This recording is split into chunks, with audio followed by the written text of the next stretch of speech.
Eto dia matsiaro manokana ihany koa ireo any amponja ary nataoko lara-pamehana ny fitsinjovana ny zoan'izy ireo na mikasika ny zoan'olombelona.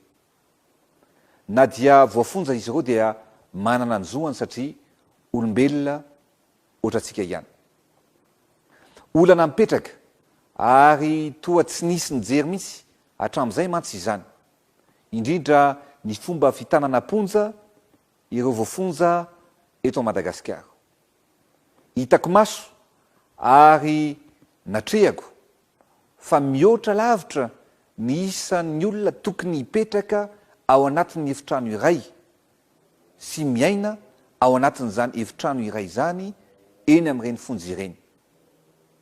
Ohatra, ny efitrano iray mirefy 80 metatra toradroa izay ahitana olona mahery ny ronjato miainao, tsy manaja ny zo maha-olombelona izany.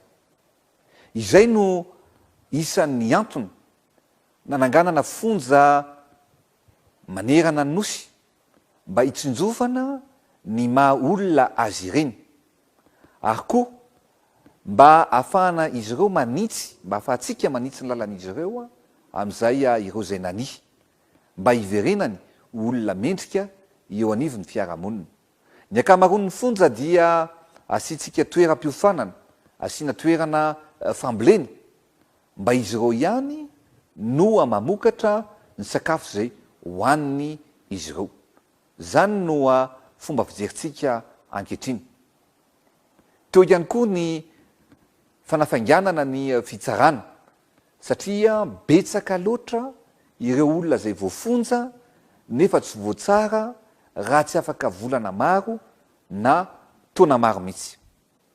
Rehefa nametraka ny toromarika dia isokako manokana eto ireo mpitsara izay nanao ny ezaka satria dia efa azo tsapahitanana ny vokatra azo amin'izany satria dia maro ireo efa voatsara ka ireo tsy melika dia efa namonjy ny tokantranony ankehitriny. Eto kosa dia anome famindrapo sy fampianatsazy ho an'ireo olona izay voasazy ary efa voatsara ka toy izao izany. Fanalefahatsazy 3 volana ho an'ireo olona voasazy migadra herintaona, 4 bolana ho an'ireo olona voasazy migadra mihoatra ny herintaona ka hatramin'ny 2 taona, 9 bolana ho an'ireo olona voasazy migadra 2 taona ka hatramin'ny 3 taona, 9 volana ho an'ireo olona voasazy migadra mihoatra ny 3 taona ka hatramin'ny 5 taona, 12 volana ho an'ireo olona voahelika manao asa anterivozana amin'ny fotoana voafetra 5 taona farafahakeliny. Famelatsazy tanteraka kosa ho an'ireo olona voasazy no ny helika tsotra nefa efa navita 5 taona farafahakeliny tany amponja ary feno 50 taona farafahakeliny ho an'ny vehivavy ary 5 taona farafahakeliny ho an'ny lehilahy amin'ny datinandro ivoahany izao didimpanjakana izao. Famelatsazy tanteraka ho an'ireo olona voasazy no ny helika behivavy ka efa navita 15 taona farafahakeliny tany amponja rehefa feno 80 taona farafahakeliny ho an'ny vehivavy ary 15 taona farafahakeliny ho an'ny lehilahy amin'ny datinandro ivoahany izao didimpanjakana izao. Ary farany famelatsazy tanteraka kosa ho an'ny zaza tsy ampy taona izay efa navita ny atsasaky ny sazy izay azony izy ireo. Anisan'ny velirano natao ihany koa ny ady amin'ny kolikoly. Nisy ny ezaka azo tsapahitanana nefa mbola maro ihany koa ny lesoka ao anatin'izany fedivana amin'ny kolikoly zany. Mila amafisina noho izany ny fanasaziana ary mila makafepetra etitra ireo tompon'andraikitra rehetra zay matsapa fa mbola anjakany zany kolokolo zany.